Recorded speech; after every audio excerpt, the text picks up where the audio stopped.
Funeral Sanctum is the third full-length album from Portland, Oregon-based death metal band Witch Vomit.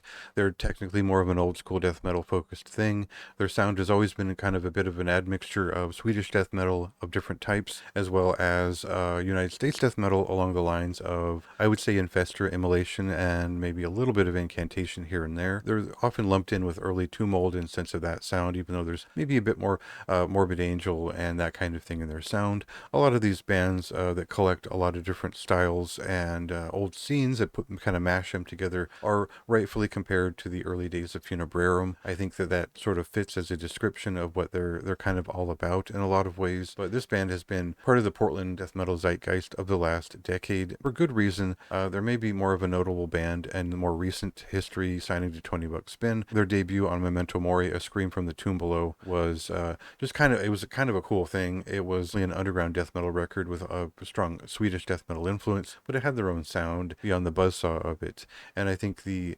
vocalist brings in that shade of Ross Delan sort of immolation sound, the guttural effect of it, the sort of slinking and churning rhythms that they fit in there. They sort of hit the peak of that sound, sort of grotesque, modern, but new old school death metal sound with Buried Deep in a Bottomless Grave. And I think a lot of people felt like it was a strong peak. It was the defining moment for this band. And was it a dead end? I don't know, because this record is very different. So we'll cut into what this record sounds like and kind of start to split the difference.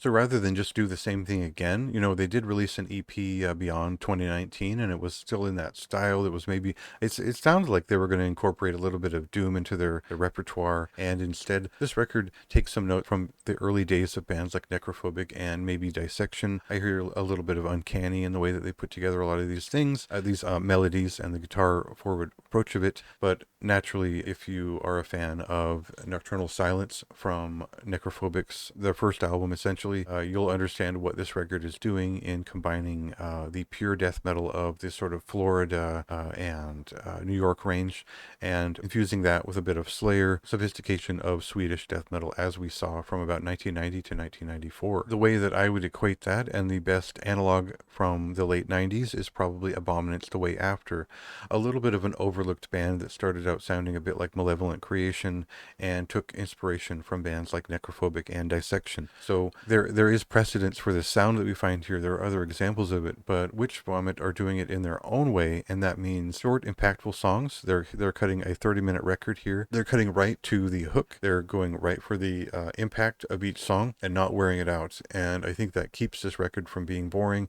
I think that it keeps it full of riffs. It's all just ideas and cut as fast as they can through them. When longer songs do hit, they're typically focused around a dramatic moment. They want to present a transitional moment on the record, and they cut through this pretty fast. If you really wanted shorthand for what this record sounds like, there's a little bit of the twisted but still thrashing side of Dawn of Possession, and then there's either the first, the Somber Lane, or again the first Necrophobic record. There is a difference there, but overall we get what is kind of a melodic death metal record in the 93 sense of that definition, 1993 as it were. I have a lot of enthusiasm for this style. I'm always interested in the beginnings of melodic death metal as well as melodic black metal. There is they've gotten that right. I think they've really honed in on very familiar both the feeling and the aesthetic of that era, of that sound. This is a more interesting take on this Swedish meets US sort of style of death metal, and I think they've really nailed that. I think they've really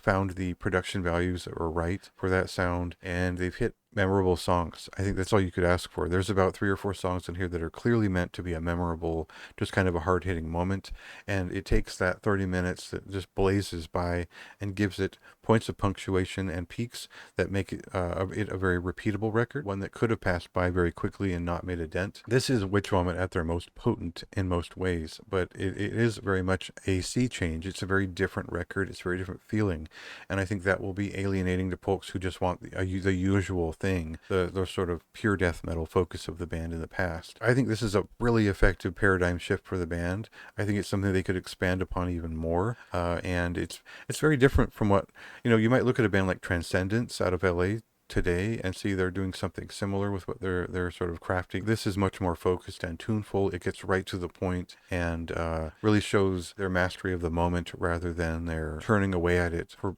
extended pieces. I think they did this right. They made a lot of the right choices. The aesthetics are pretty strong on this record. It is one of the better records of April. Everything kind of just hits with this record. So it's a pretty high recommendation for me. I would say this probably should have been a very high recommendation. I just didn't type it in there. As short as it is, I think it is immersive, and I left this album on repeat for so many hours throughout the last month that it certainly deserves the praise here. So worth the hype, very much. I don't know if this is the most daring thing they could have done, but it is probably the most interesting they could have done with their sound. And otherwise, this record released the first week of April. You can check it out now in full. There is a Bandcamp link at the bottom of the written review if you'd like to read that and listen to the album at the same time. And yeah, see if you like this change for this band. Did you prefer, the pure death metal side? Do you like this more tuneful side of the band that kind of cuts through with a lot of these sharp ideas?